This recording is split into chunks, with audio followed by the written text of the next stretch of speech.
Ok, obrigada. Então, agora estou gravando. Então, essa é a leitura que vai começar hoje na página 82. Nós falamos sobre esse eu encolhido no começo no final da aula, da leitura passada. O eu encolhido, o eu destrutivo, o eu inerte. Esse eu que está aí na minha frente, no meu lado, dentro de mim, fora de mim, pegando no meu pé, puxando pela mão, arrebentando a minha cabeça, deixando eu louca varrida. Então a gente precisa olhar para ele, não é? Esse eu, mim aí que atrapalha tanto a vida da gente, não é? Então vocês estão convidados a estarem comigo agora, a partir desse momento, nessas três expressões do eu em guerra, página 82, ok? Então vamos começar a nossa leitura hoje domingo, dia 28 de abril, quase terminando já o mês de abril. Nós vamos para a nona leitura desse livro. É no nosso nono encontro aqui, ok? Pode Eu peço dormir, para vocês aqui Thiago. no Zoom fecharem Oi, seus gatinho. microfones. Isso eu estou fechando conforme eu estou lembrando. Isso. E aqui no Instagram vocês estejam focados, né? Eu sei que é, o Instagram é rápido, nem sempre as pessoas que entram ficam, mas aquelas que ficarem e estiverem dispostas a fazer essa jornada, fiquem à vontade para colocarem perguntas e também participarem conosco de um rápido compartilhamento que nós fazemos no final da leitura. Se você for para o Zoom, o nosso link do Zoom está aí com vocês, no meu Linktree. Deixa eu baixar um pouco aqui. Está no meu Linktree. E se você quiser ir para o Zoom você que está no Instagram, você pode ir e participar com a gente do compartilhamento do final, tá bom? Então vamos lá, vamos começar sem perder tempo, porque hoje tem aí uma jornada importante pela frente. Ok? Então vamos lá. Hoje amanheci com vocês e vou dormir com vocês. Olha só! Ah, para quem não sabe, hoje nós tivemos um processo lindo de prosperidade na roda das 8 horas da Camila Marques e que foi muito gostoso encontrar com todo mundo. E agora muitos de vocês estão de volta aqui na leitura.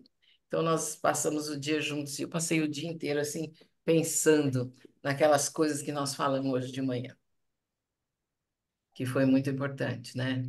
E agradecendo tanto esse caminho oneness, né? Esse caminho oneness que leva a gente a esse tipo de crescimento, né? Um crescimento que não tem preço. Estava comentando com meu marido. Esse crescimento, esses insights, essa expansão de compreensão a respeito de si mesmo, não tem preço, não tem preço. E eu recomendo que todos vocês estejam sempre muito, muito acordados para isso, né? Para a gente poder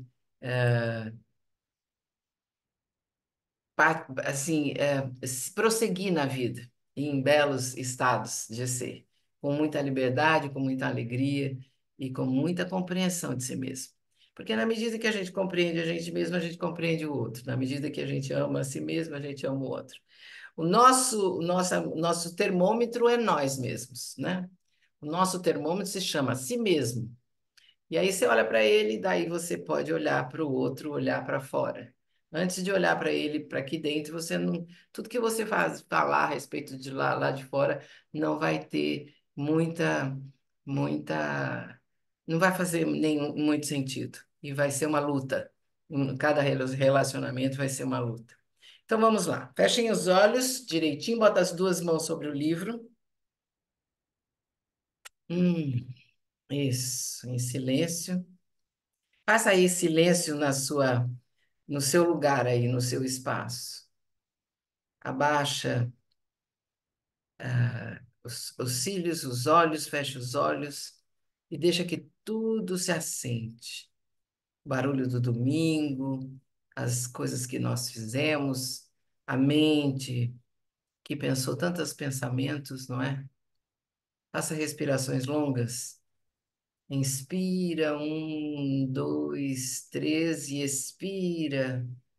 Um, dois, três, quatro, cinco, seis. Faça três longas respirações assim.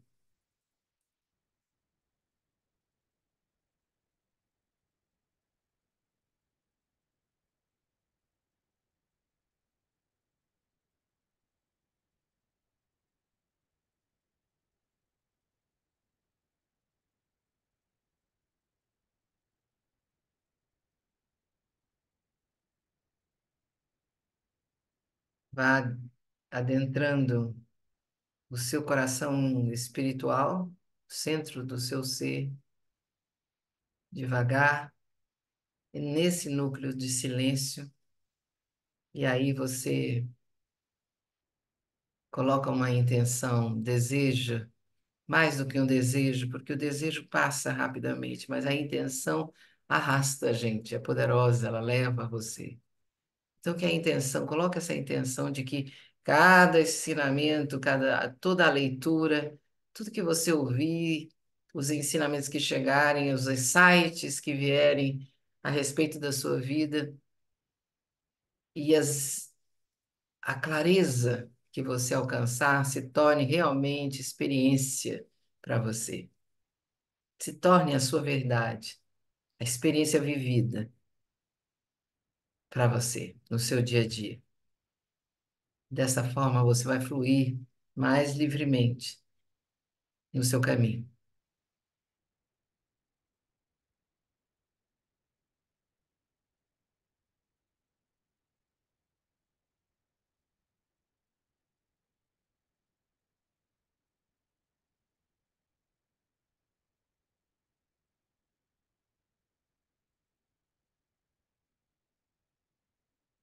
Respire profundamente, respire longamente e vá abrindo seus olhos devagar quando estiver pronto. Dá uma risadinha para mim, dá um sorriso para mim. Isso, ok? Estamos todos prontos então? Então vamos lá. Abra seu livro, abra seu caderno de bordo, onde você faz suas anotações, e faça suas anotações para depois voltar para elas, olhar o livro outra vez, ouvir outra vez a leitura para você poder ir mais fundo. Nós vamos retornar ao eu encolhido, ok? Nós vamos fazer os três eus hoje. Na página 82, o eu encolhido. Quando Alex tinha 12 ou 13 anos, sofreu intimidação por ser fraco e muito menor que os colegas de classe. Como forma de lidar com a humilhação, ele acabou se tornando um ginasta. Quando entrou para a faculdade, ele era um dos alunos mais bonitos do campus. E as garotas caíam aos seus pés. E o seu sucesso não parou aí. Alex foi bem-sucedido nos negócios, ficou rico, casou-se com uma mulher linda. Mesmo assim, até hoje, ele ainda se sente extremamente inseguro e inadequado, porque ele não consegue parar de se comparar com os outros. Com frequência, Alex fica na dúvida se a esposa dele corresponde ou precisa do seu amor, porque ele fica comparando o comportamento dela com o de outras mulheres do seu passado. Alex achava que se ele chegasse ao topo de todas as áreas nas quais ele estava envolvido, ele não teria motivos para se sentir inferior a mais ninguém. Quando criança, ele tinha decidido que um dia alcançaria uma posição na qual os outros se comparariam com ele, e não o contrário. Porém, após embarcar em uma jornada interior em busca da verdade, ficou óbvio para ele que a realidade era muito diferente daquilo que ele estava pensando. Seu hábito obsessivo de se comparar com os outros nunca for abandonado. Nunca, apesar de todo o sucesso e riquezas que ele havia criado. A página é 82. Esse emaranhamento de estados de sofrimento em que Alex vivia, veja bem, são muitos estados de sofrimento, de estresse, causou um padrão estranho no seu trabalho. todos os negócios que Alex fazia, mesmo que fossem vantajosos, não eram suficientes para ele. Ele acreditava que os outros sempre se davam melhor do que ele. E também ele sentia que o sucesso só chegava para ele quando ele se esforçava muito, muito. E na sua cabeça, as outras pessoas tinham sempre uma vida muito mais fácil do que ele. Esse padrão só mudou após a sua desarmonia interior se dissolver. Uma nova inteligência surgiu dentro dele durante uma meditação mística com Krishnadi, na qual ele despertou da ilusão de ser limitado e testemunhou um estado de consciência no qual ele não sentia mais uma divisão ou a necessidade de ficar se comparando aos outros todo o tempo. Após Alex sentir essa transformação em sua consciência, foi muito mais fácil para ele acessar os belos estados de criatividade e clareza mental. E é desse espaço que hoje ele constrói as suas realizações. O eu encolhido de Alex, que assolava Alex, é muito comum. Esse estado costuma se manifestar como uma inibição, timidez ou baixa autoestima debilitante. Às vezes, como no caso dele, nossas tentativas desesperadas de engrandecer esse eu encolhido podem nos tornar extremamente agressivos. Então, pessoas agressivas, que parecem agressivas, às vezes são pessoas que têm um eu muito encolhido e que têm uma baixa autoestima debilitante, portanto, elas se colocam de forma agressiva para se protegerem. Às vezes nós fazemos isso quando estamos nos sentindo encolhidos. Quando nós comparamos, ficamos nos comparando o tempo todo com os outros e sempre na comparação a gente perde. E a gente se sente inadequado, insuficiente, menos, menos. Quando nós gostaríamos de nos sentir mais. E dessa forma, o eu encolhido se fortalece. Mas qual é a verdade? Qual é a verdade do eu encolhido? O eu encolhido é alimentado pelo hábito viciante de nos compararmos com os outros e sentirmos que não estamos à sua altura. Well, quem já passou por isso? Quem é que já teve uma experiência de se sentir menor, de ficar se comparando com o outro que está por perto, ou que está longe, às vezes até, e se sentir menos e achar que nunca vai ser igual ao outro? Nesses momentos, nós nos sentimos muito pequenos e insignificantes. E ficamos nervosos na presença daqueles que nós acreditamos serem mais inteligentes, mais bonitos, mais talentosos, mais ricos, mais. Imaginamos que os outros nos julgam inferiores. Nós ficamos imaginando que os outros nos julgam inferiores e nós ficamos constrangidos. Ficamos constrangidos. Um eu encolhido cria incerteza e nos afasta das felicidades da vida. Nós perdemos a coragem de perseguir aquilo pelo qual os nossos corações anseiam. O eu encolhido faz isso com você, faz isso com todos nós. Faz a gente perder a coragem, faz a gente faz você se paralisar, parar de perseguir, parar de ir buscar aquilo que você deseja, porque você se compara com o outro e você nunca acha que você vai conseguir. Algum sininho tocou aí na sua cabecinha? Anota. Se veio uma situação, se veio uma memória, se veio uma situação da sua vida, uma lembrança, se subiu alguma coisa do seu inconsciente, anota para você olhar depois. Não se esqueça. Porque agora não é só o eu encolhido, nós vamos para o eu destrutivo. Página 83, o eu destrutivo. A segunda manifestação da nossa batalha interior é o eu destrutivo. Alicia e Greg, um casal da Suíça, tinham problemas há mais de uma década. E eles permanecendo juntos apenas por causa da filha. Mas quando ela se mudou para fazer faculdade, ela cresceu, os dois decidiram se divorciar. Infelizmente, os seus problemas não pararam aí. Não acabaram por aí. Greg sempre foi um homem razoável, porém, quando o divórcio foi oficializado, as coisas mudaram. Ele mudou, ele cedeu ao ódio que tinha dentro dele. Ele passou a se dedicar dedicadamente a dificultar a vida de Alicia depois do divórcio. Nos anos em que eles foram casados, ela era extrovertida e dominante, enquanto o marido era submisso.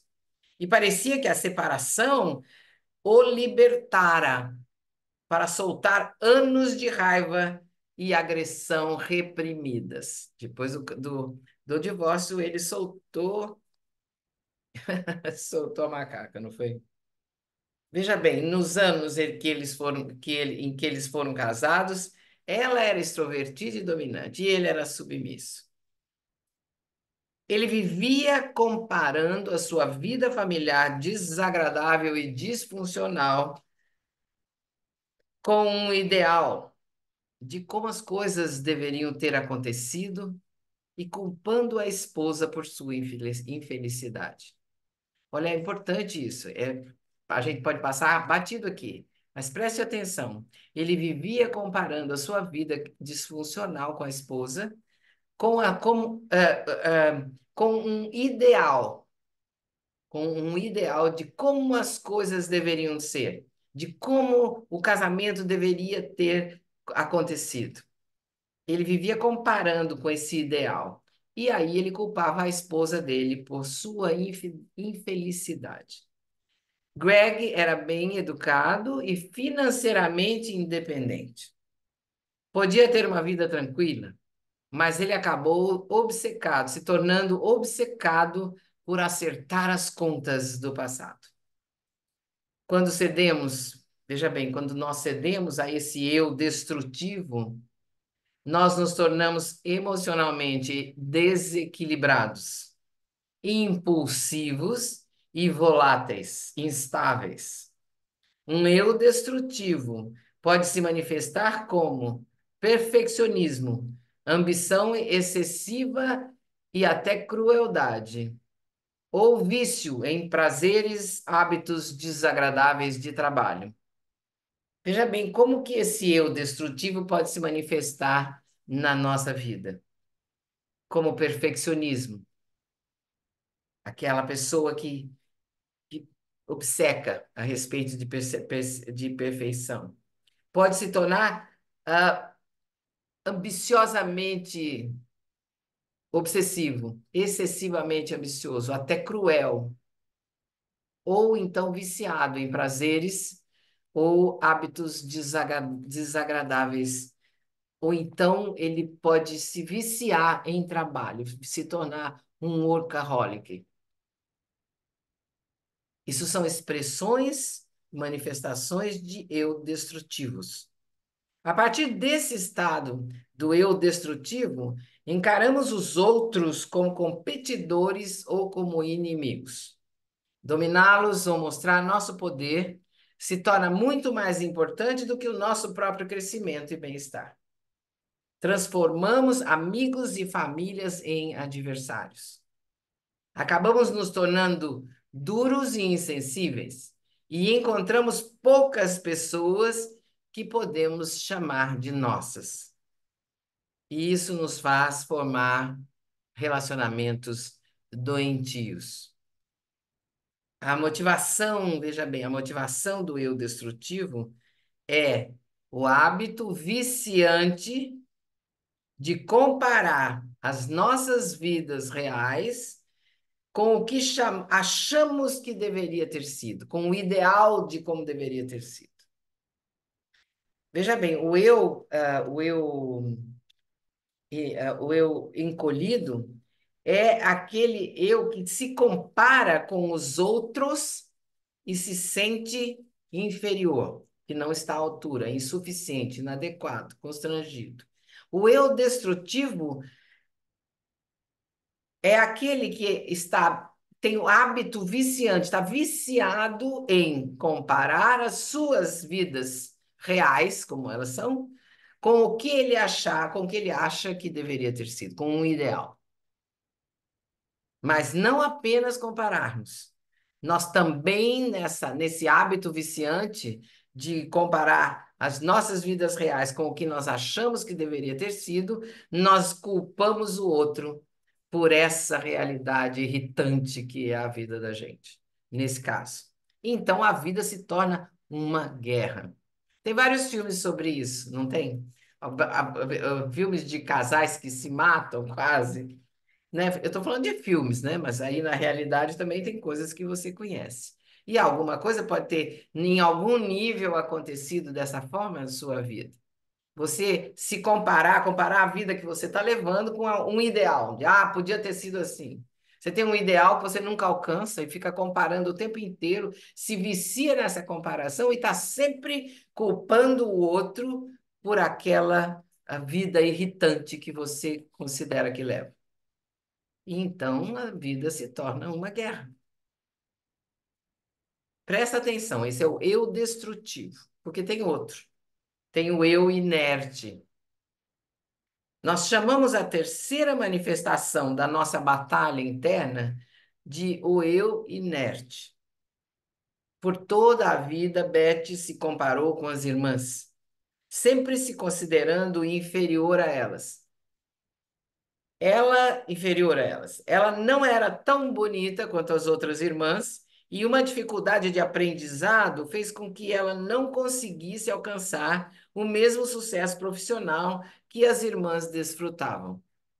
Para piorar ainda mais a situação, seus pais acusavam Betty de ser preguiçosa, o que servia apenas para piorar a sua guerra interior.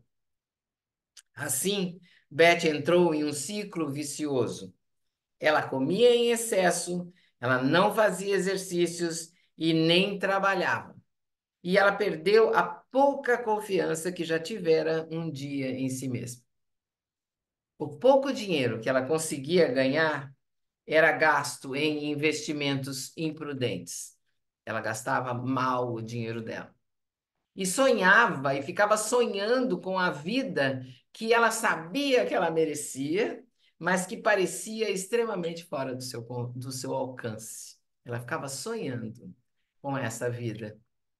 As características predominantes do eu inerte, aí presta atenção, são indiferença, irresponsabilidade, preguiça e procrastinação. Risca aí. Olha para dentro. Busca onde é que tem dentro de você um eu inerte, porque nós temos todos eles de alguma forma dentro de nós. Vai olhando e trazendo para a história, para a consciência, as histórias que você se lembrar. As características predominantes de um eu inerte são indiferença, irresponsabilidade, preguiça e procrastinação. Nós perdemos a nossa proatividade e a nossa motivação quando o eu inerte está em ação. A única atividade que desejamos fazer é sonhar. Aqueles que divagam, aqueles que ficam sonhando acordado. Alguém respondeu aqui, essa sou eu em processo de transformação. Com certeza. Essa somos muitos de nós em processo de transformação, com certeza. Veja bem, o hábito mais comum, a única atividade do eu inerte é sonhar. É sonhar com a coisa que você sabe que merece, mas você não está tão longe que você fica sonhando, sonhando, sonhando. O que é que causa essa experiência do eu inerte? Mais uma vez, é o hábito de se comparar aos outros. Porém, enquanto eu encolhido luta com isso e passa a vida numa corrida infinita atrás de se sentir adequado, lembra do eu encolhido? O eu inerte desiste, sem nem mesmo tentar. O eu inerte simplesmente fala: "Ah, não vou nem tentar, para, fica. Vou ficar aqui sonhando, vivendo alguma coisa que não existe na minha vida." Então é importante esse pedaço, veja bem. O que causa essa experiência do eu inerte? Mais uma vez, é o hábito de se comparar aos outros. Porém, enquanto o eu encolhido sai atrás, né, luta, e com isso, o eu inerte desiste sem nem mesmo tentar. Nós abrimos mão da esperança de que algo bom aconteça quando o eu inerte está em ação. Nós abrimos mão da esperança, da ideia de que algo bom aconteça. Se por acaso nós temos comportamentos parecidos com o dessas histórias, olhem aí vocês, se por acaso vocês têm comportamentos parecidos com o dessas histórias, talvez vocês fiquem tentados a associá-los, associar esses comportamentos imediatamente a hábitos ruins ou características pessoais que precisam ser consertadas. Na tentativa de nos livrarmos do eu encolhido, podemos começar a praticar esportes radicais, por exemplo. Presumimos que a solução para baixa autoestima seja transmitir ao mundo uma imagem gloriosa. Mas inconscientemente, isso só aumenta a nossa divisão interior. Com o objetivo de transpor o eu destrutivo, nós às vezes tentamos refinar o nosso comportamento, nossa educação e nosso discurso.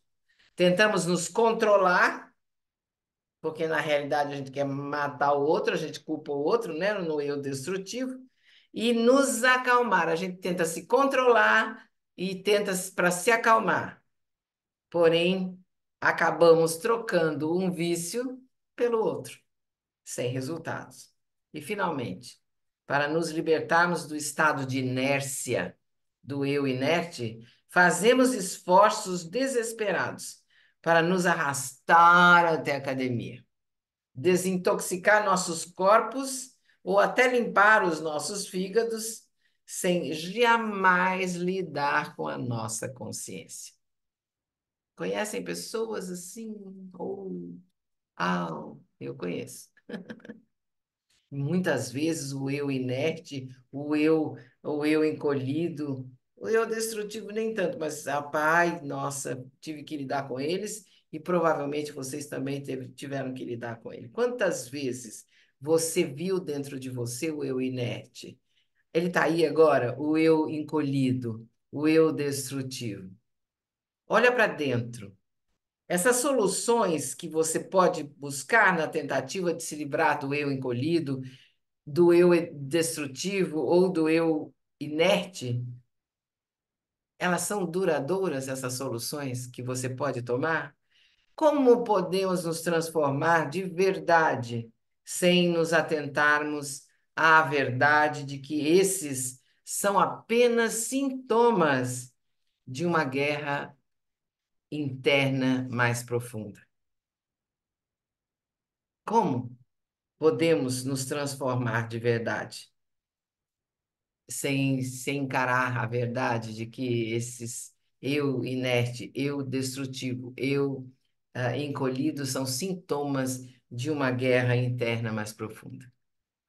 Então, fechem os olhos aqui, pause aqui. Então, convido vocês todos a fecharem os olhos. Coloca as mãos sobre o livro tranquilamente, nessa mesma posição que você está. Apenas feche os olhos. Isso. Respire profundamente depois da leitura desse, desse, desses três eus.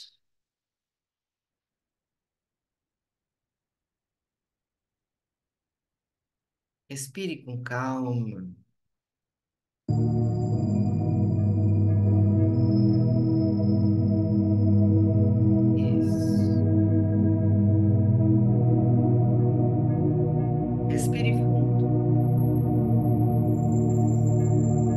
Observe os momentos em que você não gostou, que você se incomodou, que você odiou a si mesmo.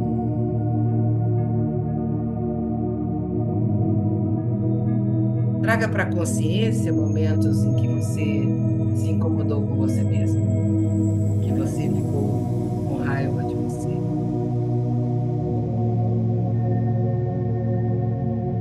E perceba a batalha que você travou no seu interior nesses momentos.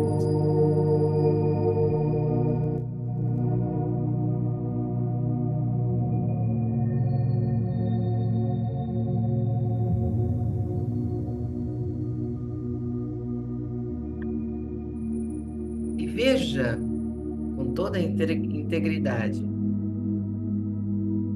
em que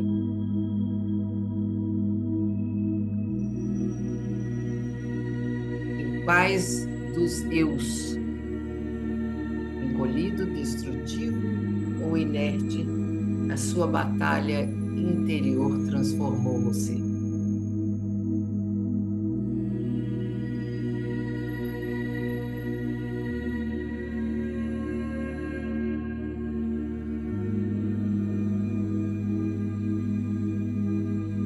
De modo passivo, sem julgar,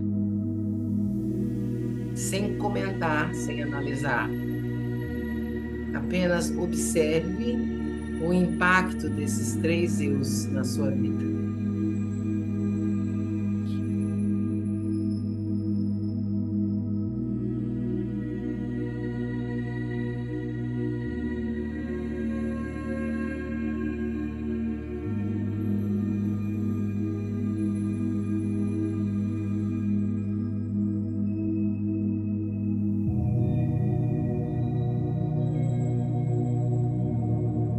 Respire profundamente. Abra a sua consciência.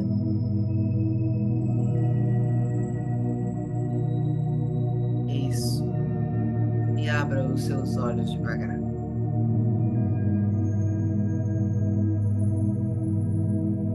Pegue sua caneta, seu caderno. Se você quiser anotar alguma coisa, fique à vontade agora, por um momento.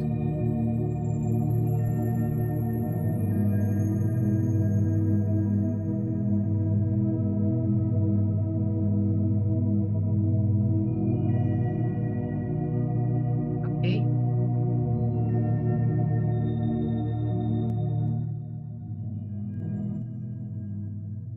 Vamos continuar então na nossa leitura.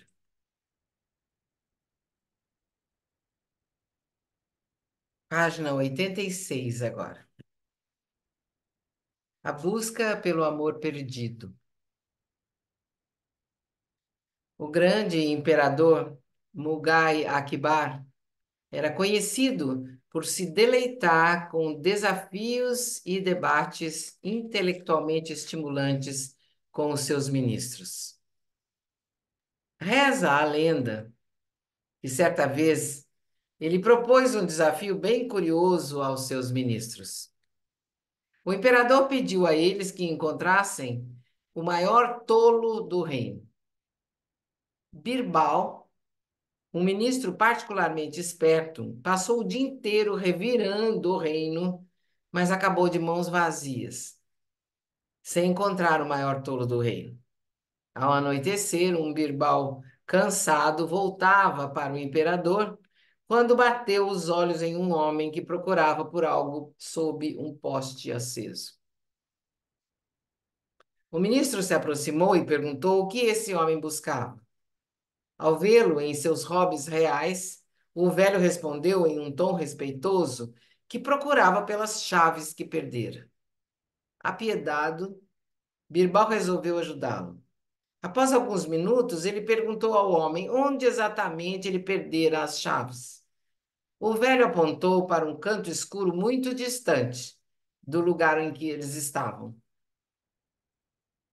Se você perdeu a chave lá, por que você está procurando a chave aqui? perguntou Birbal para o homem.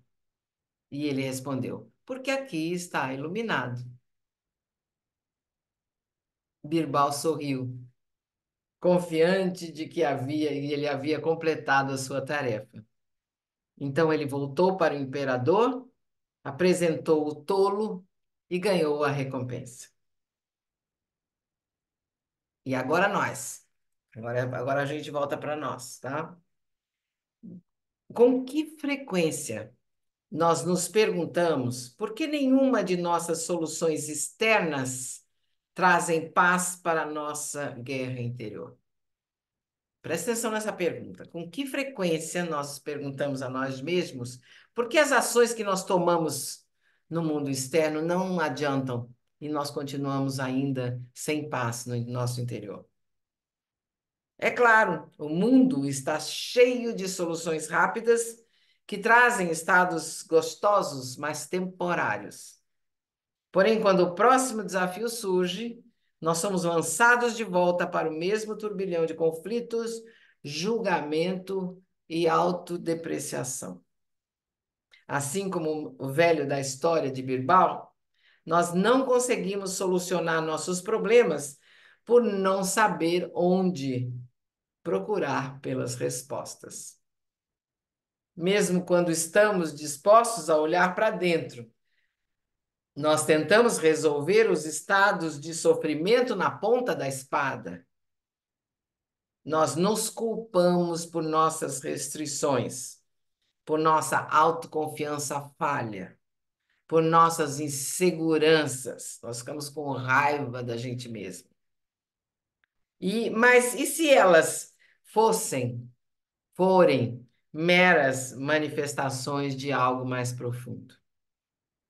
Veja bem, nós vamos buscar soluções lá fora que acabam sendo temporárias para encontrar paz, não é? Mas por que que essas soluções nunca trazem paz? Por que que essa busca? E se essa busca não fosse um sintoma de algo mais profundo? E aí vem um ensinamento importante. Presta atenção. Na raiz de toda infelicidade há uma obsessão incessante com o eu. Eu. Mim. Toda infelicidade, toda dor, todo estado de sofrimento começa, se origina, está enraizado na sua obsessão, na sua auto-obsessão, na sua obsessão constante consigo mesmo. E isso é uma verdade.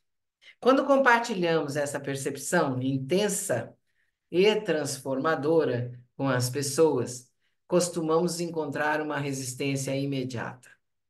Você concorda imediatamente com isso? Que todo sentimento de insegurança, tudo que você pode sentir de desequilibrante, desafiante de você, está enraizado na sua obsessão por si mesmo? Você acha que você é uma pessoa obcecada por si mesmo? Você concorda comigo? Com Prita Ji, com Krishna Ji? Ele está dizendo que quando você está inseguro, triste, preocupado, nervoso, infeliz, por alguma razão, é porque você está obcecado por si mesmo. É aí que está a origem do seu sofrimento. Isso que ele está dizendo. Você concorda com isso? Geralmente, essa percepção, que é bem transformadora, costuma encontrar uma resistência nas pessoas. Ah, mas foi o meu parceiro que me traiu. Ou então, são meus filhos que não estudam. É o meu chefe que acaba sempre levando crédito pelo meu trabalho. Veja bem, quais são as justificativas que você fica colocando, as explicações que você fica colocando na sua, para explicar, para não olhar a sua autoobsessão a respeito dos sentimentos que você tem, que são ah, sentimentos de sofrimento. Talvez nós pensemos que, com certeza, há exceções para a ideia de que toda a infelicidade é causada pela obsessão por si mesmo. Cris, a gente tem a paciência, assim também não. Nem tanto, não é? Não é? Ainda mais porque somos nós que estamos lendo esse livro. E esse livro é um livro sobre como transformar as nossas vidas. Olha aí, nós estamos lendo esse livro. Somos nós que ficamos até tarde quando os outros vão embora 5 minutos mais cedo. Somos nós que nos certificamos de que as crianças comam, de que o encanador seja pago, de que todo mundo vá ao dentista e blá, blá, blá, blá, blá. Não é? Como pode? Como se somos nós que fazemos tudo isso? Como dizer que isso é uma auto-obsessão? Nós estamos auto-obcecados. Como alguém que se esforça tanto para ser uma boa pessoa poderia estar causando o seu próprio estresse? Com certeza deve haver algum engano aí, Krishnaji. Como alguém tão altruísta como eu, como você, como nós, pode ser tão auto-obsessivo? Como? Não parece exagero? Em primeiro lugar, ele diz: vamos deixar claro que existe uma grande diferença entre egoísmo e auto-obsessão. Nós não estamos falando aqui sobre ignorar os outros. A autoobsessão não é ignorar os outros, é uma preocupação interna com o seu próprio ser. Isso que é autoobsessão. A preocupação interna sempre com você mesmo, com o seu ser. Agora, antes da gente ficar negando a nossa autoobsessão, vamos nos perguntar: com que frequência travamos guerras imaginárias em nossas mentes, comparando-nos com pessoas e nos preocupando o que as pessoas pensam sobre nós? Hum? Com que frequência você trava guerras imaginárias na sua mente, se comparando com outras pessoas ou se preocupando com que elas estão pensando sobre você? E aí seja íntegro, seja verdadeiro. Quantas vezes postamos algo na nossa mídia social, imaginando uma reação negativa? Não, quantas vezes nós postamos algo na mídia social e imaginamos uma reação negativa? E escrevemos até uma justificativa antes mesmo de alguém dizer alguma coisa. Você vai posta alguma coisa já explicando aquilo. Isso ele está falando em mídia social, mas veja isso aí na sua vida, tudo. Quando você vai colocar alguma coisa de você, você já vai colocando e já vai explicando para a pessoa. E essa explicação é a sua preocupação com o que ela vai pensar sobre você. E quantas vezes simplesmente nós culpamos a outra pessoa pela maneira como nós nos sentimos? Apesar de serem os nossos próprios sentimentos que giram sem parar em um ciclo de autoobsessão. É sutil essa, hein? Presta atenção, vamos falar outra vez. Quantas vezes simplesmente culpamos outra pessoa pela maneira como nós nos sentimos? Isso é fácil de compreender. Apesar de serem nossos próprios sentimentos, apesar de que são os nossos próprios sentimentos que ficam girando sem parar num ciclo de autoobsessão o tempo todo. E a gente fica culpando o outro pelo nosso mal-estar. Quantas vezes?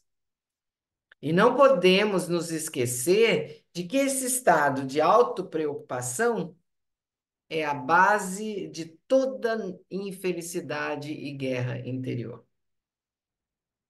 Esse estado de autopreocupação. Presta atenção, você que está interessado em crescer. Esse estado de autopreocupação é a base do seu sofrimento, a base das suas confusões mentais, a base dos seus estados de estresse e da guerra interior, da luta interior, do conflito interior. Até nós fazemos as pazes conosco, continuaremos sendo um campo de batalha de conflitos. Por que tal pessoa é mais amada do que eu? Por que tal pessoa fez melhor, foi mais reconhecida do que eu? Por que minha vida não pode ser mais parecida com a dela? Olha, ele é tão bonito e tão engraçado. Por que eu não sou assim bonito e engraçado que nem ele? Por que eu não nasci em berço de ouro? Por que ele nasceu e eu não nasci em berço de ouro? E você continuaria a choramingar. Por que eu, hein? Por que não eu? Por que eu, hein? Por que não eu? É fácil de identificar isso, não é? É fácil, mas precisa de prática.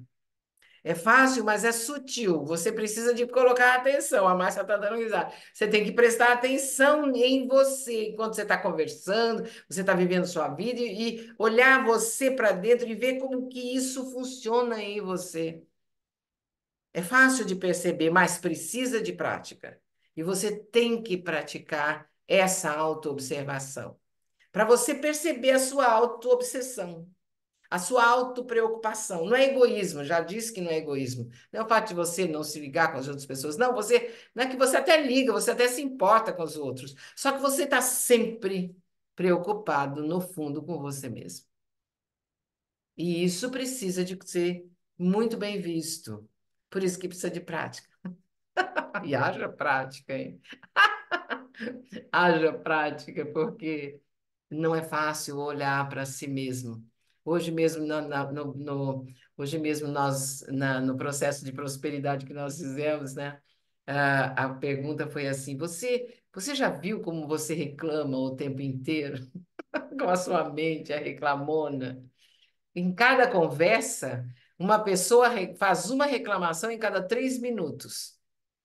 Você já percebeu como você reclama? Como você conversa e você reclama das coisas o tempo inteiro? Precisa de prática para prestar atenção, para perceber isso. Começar a olhar com atenção.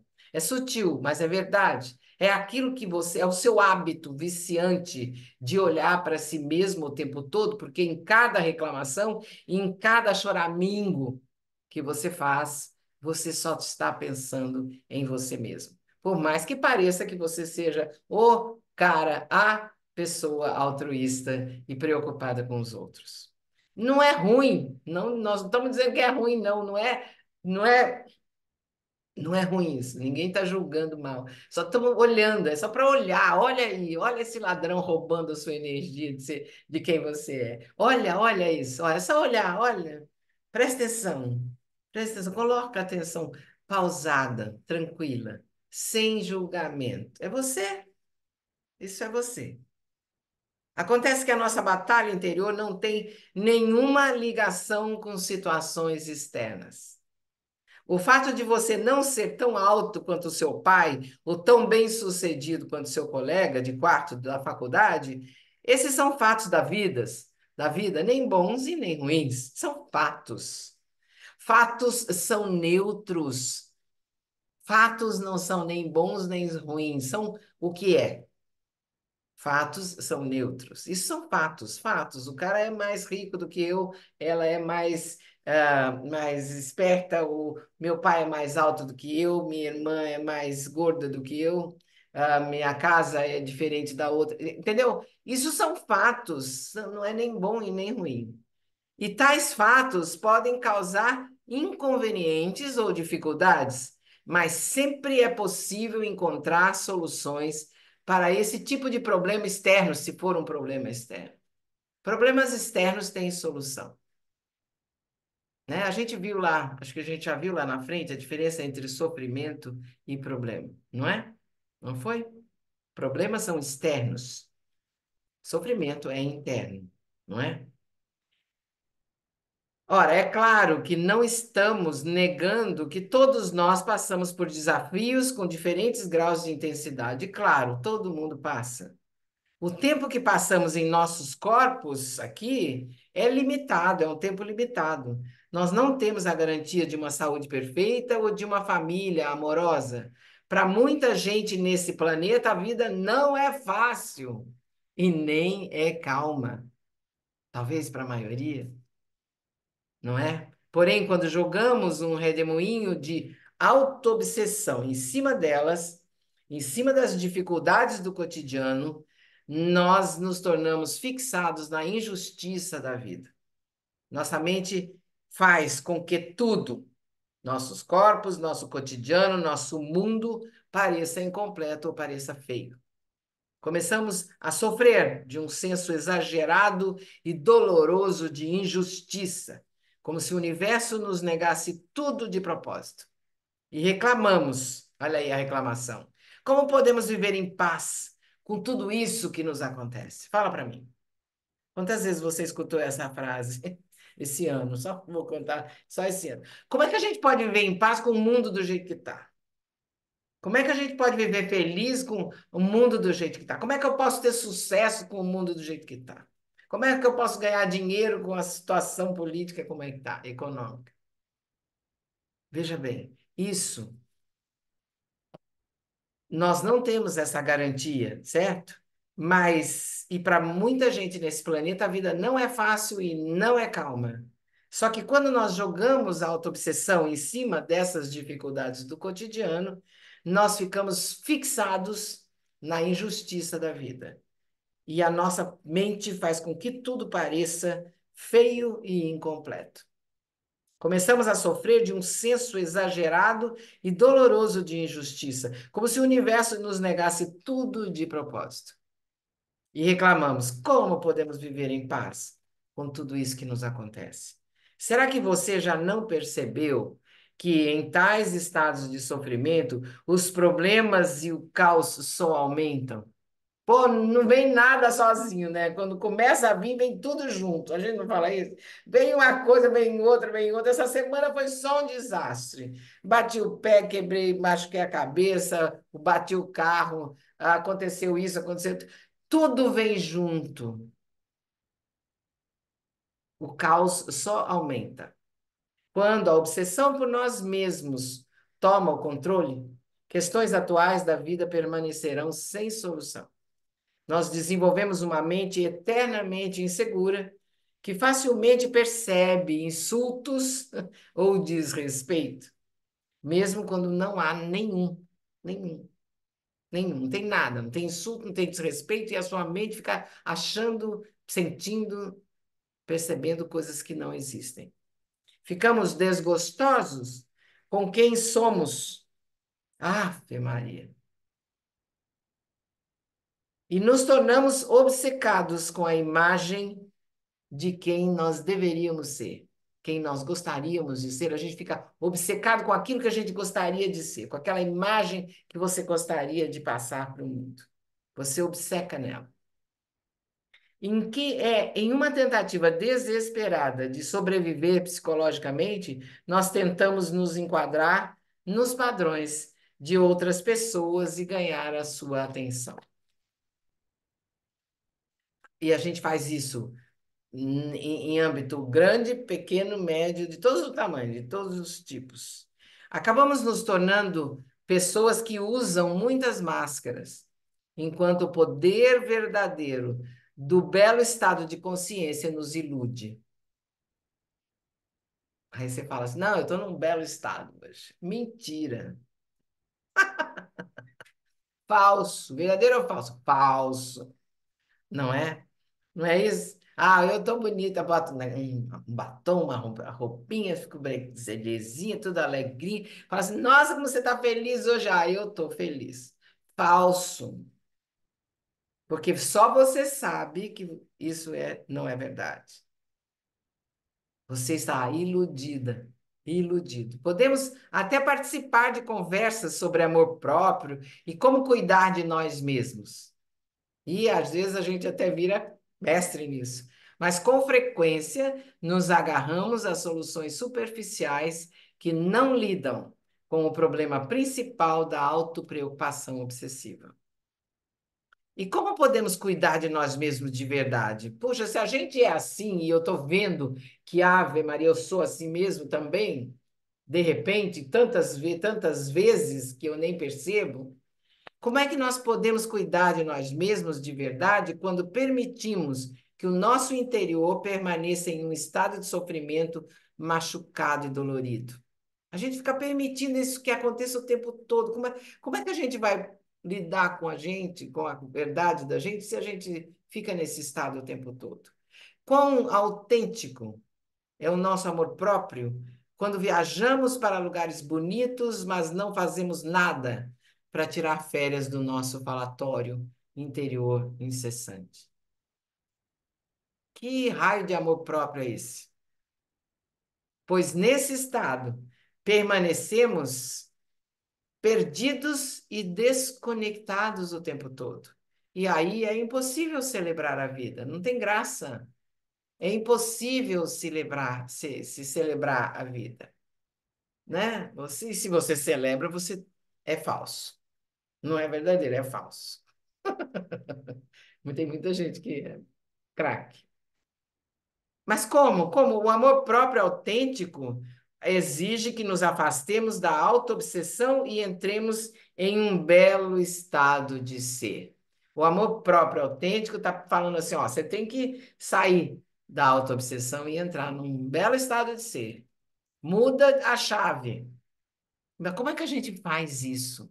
Fala para mim, como? Como que a gente muda essa chave? Viu? Aqui eu vou falar apenas essa frase e nós vamos encerrar a leitura hoje, que já são 8h30. Ao sair, a resposta é como? Como é que a gente vira essa chave? Sair dessa obsessão dolorosa e entrar numa observação gentil. Olha que lindo. Tá lindo, né? Sai da obsessão e vai para uma observação gentil. Não é lindo? Ah, mas não é fácil. Realmente, nós vamos ter que ler próximo trecho para poder perceber e aprender com quem está escrevendo dessa vez. Eu nunca sei quem que está escrevendo. É Krishnadi, mas os dois são iguais. É Prita Di que escreve. Para entender e ver o que Prita Di está reservando para nos ensinar, para nos avisar, para nos ensinar como fazer isso. Ok? Então, fechamos a nossa leitura hoje aqui. E eu agradeço muito a presença de vocês, pedindo a vocês para fecharem os olhos, colocar as mãos sobre o livro e convidando a turma do Instagram para ir para o Zoom depois da leitura para fazer uma, um compartilhamento dessa leitura tão incrível, tão profunda. Feche os olhos, respire com cuidado. Deixa acalmar a sua mente, todos os pensamentos entrarem em,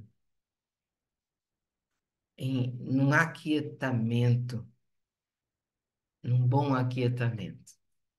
Solta a garganta, solta a língua dentro da boca.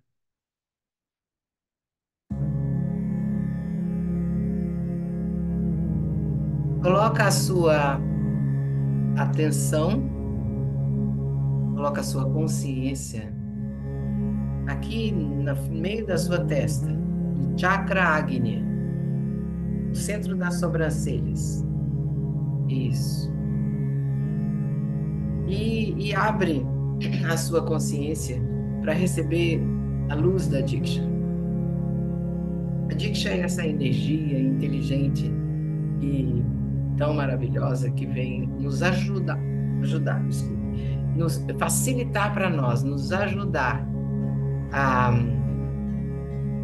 fazer essas mudanças, a sair de um estado de consciência de sofrimento, de autoobsessão, para um estado de calma, para um estado de gentil observação. Ok?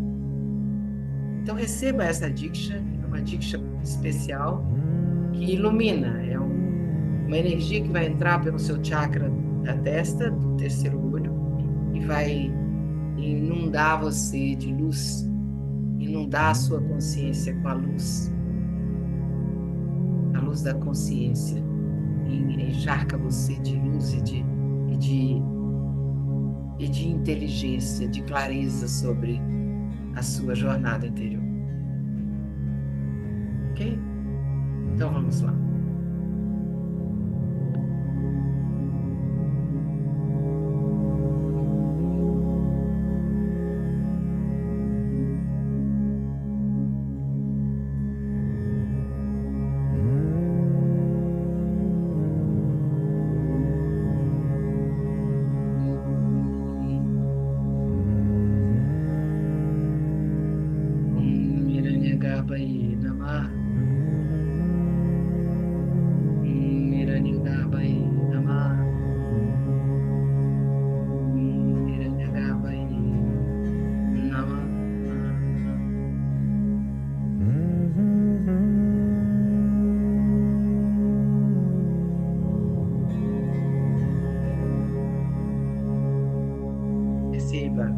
essa energia agora. Um raio de luz dourada e branca que entra na sua consciência, no seu cérebro.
Shanti, Shanti, Shanti.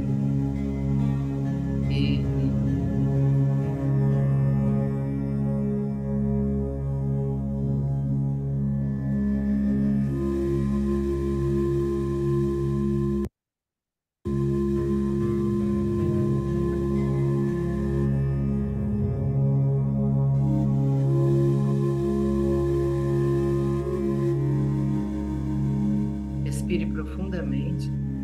Mantenha os olhos fechados quanto você desejar. Fique aí na energia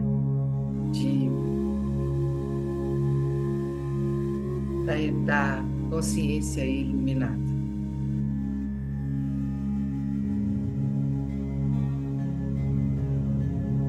Quando você estiver pronto, pode abrir os olhos e sorrir. Sorrir e agradecer. Agradeça essa leitura tão incrível, tão pontual. A presença de Prita Ji e Krishna Ji que nos ajudam a crescer. Eu agradeço a presença de todos vocês com muita alegria e gratidão por estarem aqui, por me darem essa chance, essa oportunidade, abrirem com a sua presença, me darem a oportunidade de fazer esse seva, prestar esse serviço que eu adoro, que é compartilhar esse livro que é tão importante para mim. Gratidão, queridos. Fiquem em paz. Que os seus amores fiquem em paz, que o mundo ao seu redor fique em paz e todos sejam muito abençoados. Voltem na gravação, ouçam novamente essa